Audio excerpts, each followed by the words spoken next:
Hey guys, Yankee Jeff here with It's Not Your Fault. I do appreciate you guys stopping by my music reaction slash recovery channel. I told you guys I was going to keep on doing these Prince albums until we either decided to do something differently or maybe explore some other options. But I just love Prince so much, I decided to keep on doing all the albums until you guys tell me to do otherwise. So my favorite singer of all time, Prince Rogers Nelson, and this is his first album. It's called Prince for You. Now, the thing about this album is because it's so old, late 70s, and his stuff is so protected, I couldn't actually find the actual video from this song, but I did find some little known facts about the actual album. So I found that we'll record over that because his stuff is very much restricted and blocked. You can't record over anything. You try and upload to YouTube, YouTube blocks it. So I get it. I understand that copyright and stuff like that. He was one of the first ones that really kind of took his music. So like, subscribe, share, comment, if you would, please. This is some little known facts about the album Prince for You. Let's get into it. You probably know that Prince's debut album was released in 1978, and it's called For You. If you're a real Prince historian, you might even know that the then 20-year-old boy wonder and musical genius turned down several major labels before signing with Warner Brothers, since they were the only ones to allow him to produce his own work. 20 years but old. We dug real deep to bring you the facts that maybe you didn't know. And if you did know all of what we're about to tell you, you're a true funk soldier of the highest order. Let's do this.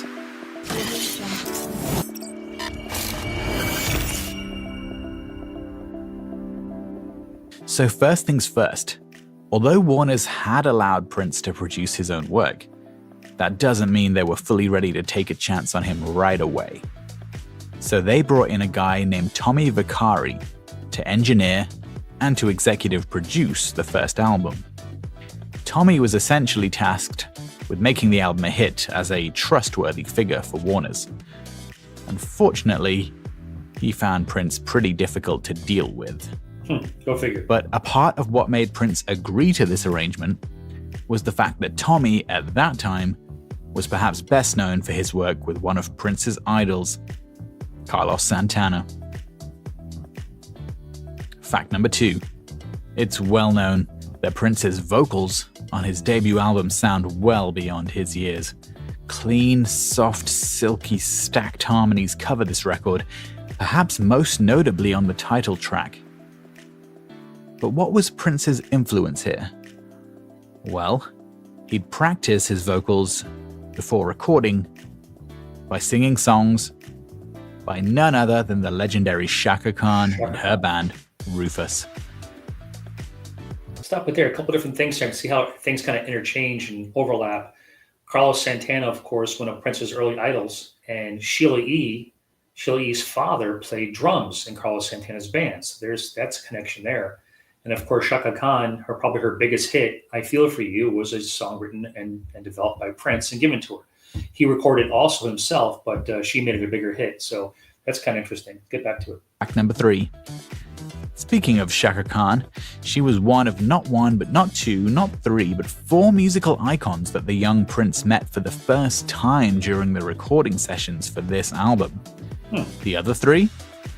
Sly Stone, Carlos Santana, and Patrice Rushen. In fact, if you've watched our previous videos, you probably know about the prank that Prince played on Chaka Khan by calling her up, inviting her to the studio, pretending to be Sly Stone. If not, go and check it out. As for Carlos Santana, Prince very nearly caused a serious incident by tracking mud from his shoes across Santana's white carpet. Sounds kind of like a Dave Chappelle sketch with Rick James. Now, Prince's manager at the time, Owen Husney, recalls that he removed his own sock and ran it under the water and got down and scrubbed off the mud. Now, that's going above and beyond the call of duty for your artist, in our opinion. Fact number 4. We mentioned Patrice Rushen in the last fact, and if you're a Prince and a Patrice fan, you might know that the legendary keyboard player and vocalist actually briefly joined Prince's band later on in 1989 in the Batman era and performed with the band on Saturday Night Live. But what you might not know is that Patrice Rushen actually appears uncredited on Prince's debut album For You, playing keyboards on the song Baby. Interesting. Fact number 5. Prince was given a budget from Warner Brothers of $180,000 for 3 albums. However, due to his desire for his first album to be absolutely perfect, he allegedly ended up spending close to $170,000 recording the first album alone. Wow.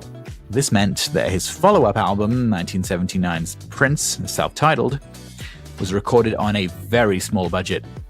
And his third album, 1980's Dirty Mind, was recorded with almost no budget at all.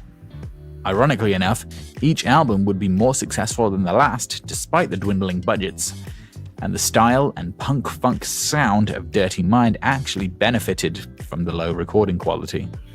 The final fact. In quite a bizarre set of circumstances, and not something that you see too much of these days, Warner Brothers decided that a good marketing method for promoting Prince's debut single Soft and Wet would be to give away an item in a competition that was both soft and wet.